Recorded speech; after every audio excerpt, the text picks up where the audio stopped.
Hi folks, hope you're doing well.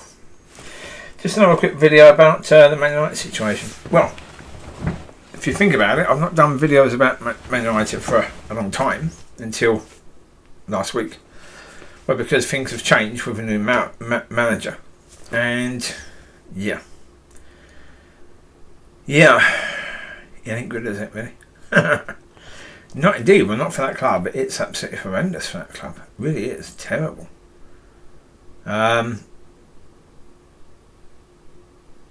Well, because fans are trying to work out what the problem is, and fans are saying be patient with Erik ten Hag because he's never managed in the Premier League. No, but he's a manager. He's managed teams against Premier League teams in the Champions League. And he's also been quite capable of doing his homework. And as a professional manager, he should have done that. He also has Steve McClaren as his number 2 or 3, whichever, who's had incredible experience. And as I said, he should have made phone calls. He should have been speaking to, before he signed the contract, he should have spoken to Ole Gunnar Solskjaer. He should have spoken to Jose Mourinho. He should have spoken to Ralf Rangnick. He should have spoken to Van Gaal, Louis Van Gaal as well, about the job, about Man United, and about what's gone wrong, and what the problems seem to be at the club. He should have spoken to them because they can speak to him. No problem at all. They're not allowed necessarily to go public because of the fact when they signed their deal for the payoff when they left the club, they signed a non-disclosure thing, so they can't actually tell people publicly what the issue is with the club. Publicly. Privately, yes, they can. So, he should have gone to them and said, well, look, they're looking to me as a new manager. I'm interested, but I really want to know what I'm walking into, so could you tell me? Could you give me an insight as to what you found at the club? What horrified you the most? About this club, because surely there's going to be things that did. All these managers were sacked.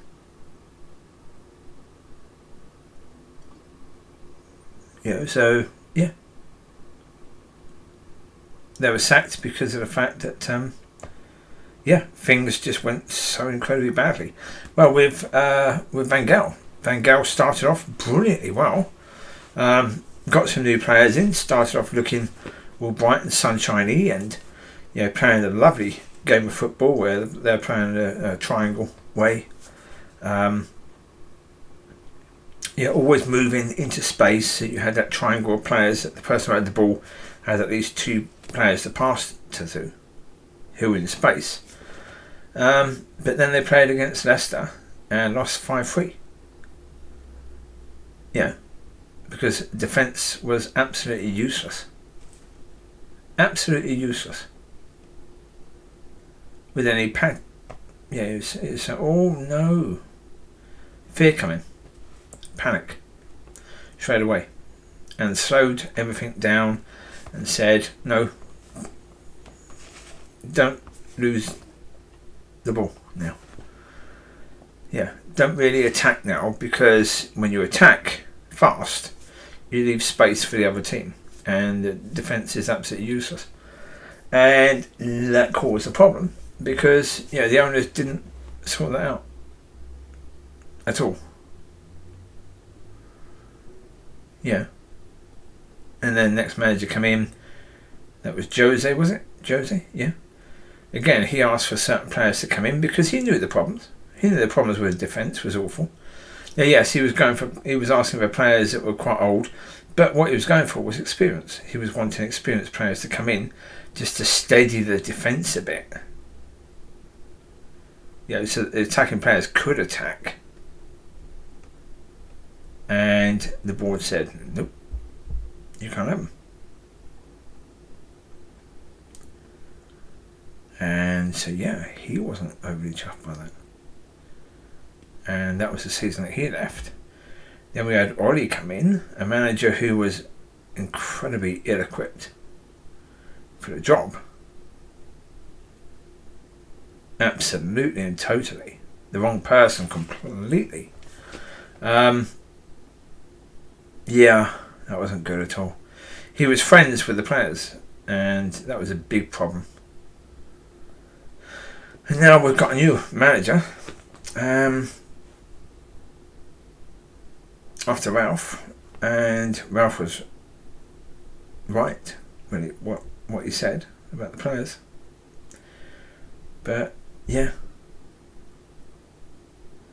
the manager said, "Okay, I need to see all the players, and yeah, I need basically a season to see these players and know what to do after that." And I was thinking, excuse me, speak to all those managers before, then you know what to do straight away. But it doesn't seem as if he did that. Well, and as I say, yeah, before he actually signed the contract, we were led to believe that he was, being hard on the owners. Laying down the law, basically, that when he comes in, this has to happen, this has to happen. Now, of course, as the fans were sort of saying, oh, that means they'll be getting players in quicker, earlier in the transfer window, so he has time to work on them. That's something he will demand that they do. He would demand that the players that are not really suitable for the club will be let go, even at the cost of the club. They will be let go. The club will do that for the sake of the team and the club and the football side of the club for years to come. And has any of that happened? No. So what was he strong on? Yeah, the press was telling us he was playing hardball. Yeah, he wasn't signing the contract until all the issues were dealt with. What issues? Because all the issues from last season are still here. He's come in, nothing's changed. Well, I said this with regards to Ollie. Yeah, Ollie, when he was given the full contract, he was in an incredibly strong position. They said that they weren't going to employ a new manager until the summer, but they changed their mind. So, boom, he had, yeah.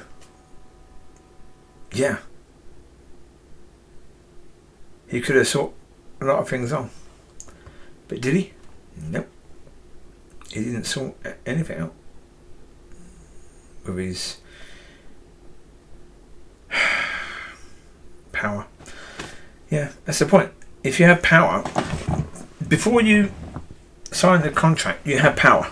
If they want you, if they really want you, before you sign the contract, you have power. After you sign, there's no power. You lost the power now. You only have the power when they want you to sign a contract. After that, they've got you. So your power is gone now. Stupid managers. Really, really stupid. They've had a position where they've had that power, that authority, where they could have demanded, no, it's unacceptable. What happened in previous seasons? They're not getting the players in you want and taking the whole of the transfer window to get a player in. Not good enough. Not in any way, shape or form. Stop trying to penny pinch. Get the players in quickly. If that player is wobbling around and saying not sure, go away, leave that player and go to another player. And say, get the player who wants to come.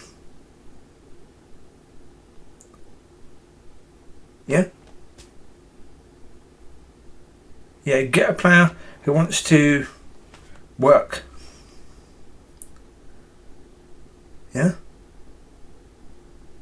But years ago, we had players who were still playing with cuts on their head.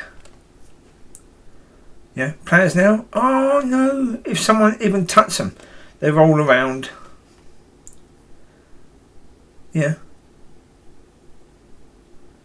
Years ago, we had tough players who loved the club. Now, most players love the money. They don't love the club at all. So yeah.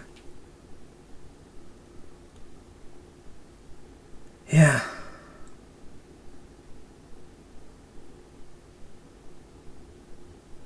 So,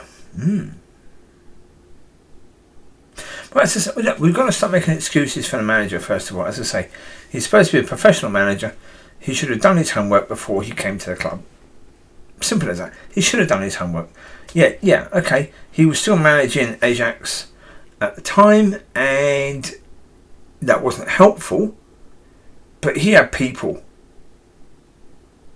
He had people that he could have used to do some homework into the club, to contact the previous managers, to get a phone call going so he could speak to them and find out about the club, so he could get some information. And yeah, did he? Apparently not.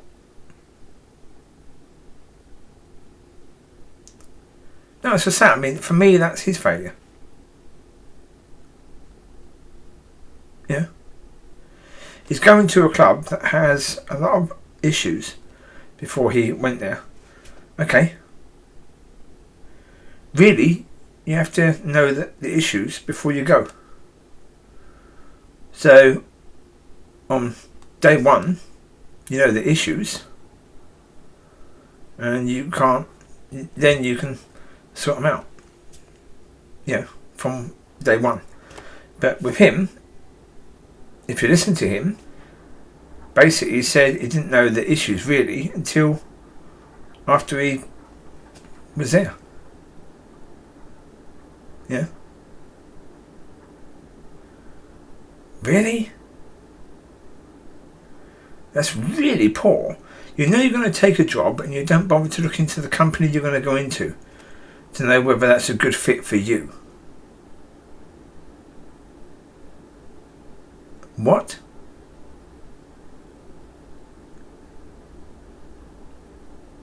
No. Sorry. That's it. I don't buy it. I don't. I think it's most likely he did look into the club.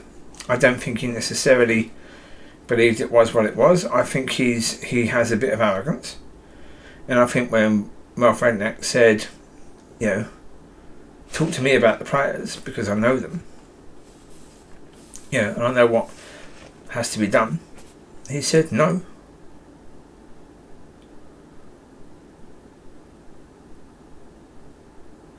Well, for me, that was really, really stupid. Because now he knows that Ralph was right about the players. Now, obviously, if he talked to him and looked at what he was talking about, in May, then maybe he could have done something before here. So, yeah, as I say, he's got, 2 weeks now? About 2 weeks now, before the end of the transfer window. What can he do in that time?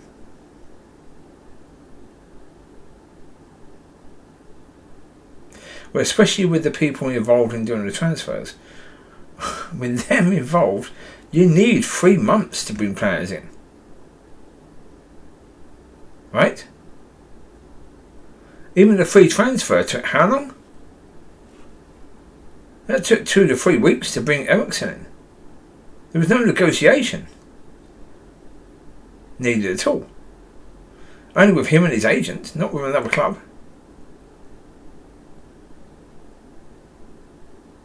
Yeah, it's just insane. The amount of time that these people are taking to actually get transfers over the line is... well, City sort it out really quickly. Liverpool, same. Chelsea, same. Spurs, same. Arsenal, same. The first month of the transfer window, that's what with all their new players went. All done already. And most of them. And United, nope. In the first month, No new players at all. Yeah. No, it's terrible. Absolutely blinking awful. Well, as I say, I mean, people have said about Ronaldo that he's right to want to leave, because when you're at the club and when you've been told about this new rebuild, and in the first month really nothing's happened, you've got that dread, haven't you? As a player, you won't be playing in the Champions League this time round. So basically, your career is ending because of your age.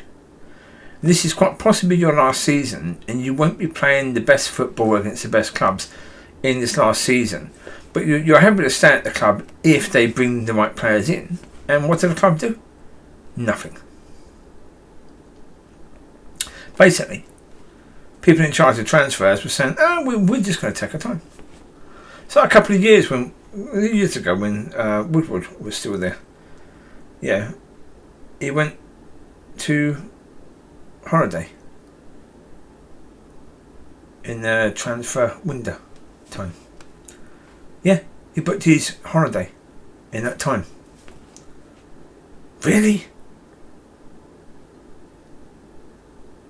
That was crazy. But no, I mean, yeah, as a club, yeah. I feel sorry for the fans, for the ones who travel all that distance, and especially for the younger fans who have not really seen any of that glory days, or didn't see 20 years of that. Because I did, and it was great. But now, yeah, I would say probably the way things are going with that club, you're looking at least 10 years before it can get back. At least 10 years. I can't see it getting back anywhere near challenging.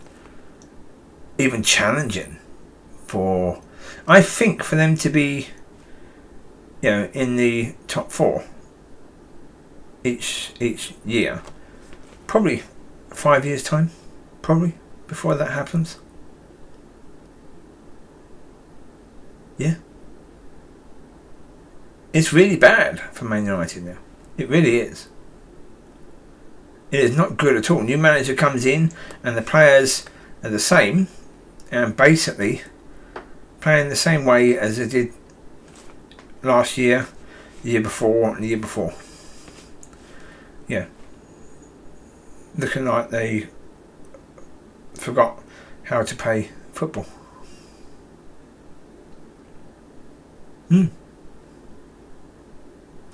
Not helpful, is it? No, but as I say, the problem is that they've been paid ridiculous wages, so they can't sell the players. They can only sell the players at a massive loss. You're pretty much giving the players away, and to me, do that. That's why, when they try and sell a player, they've got to loan them out. Partly because the players have been playing so poorly, and partly because their wages are so bloody high. How many players have they sold? They've let all players go on free because they can't sell them, and the players who they could possibly sell, James, they sold James. Daniel James, yeah. That's because they bought him so incredibly cheaply, which is incredibly rare for United.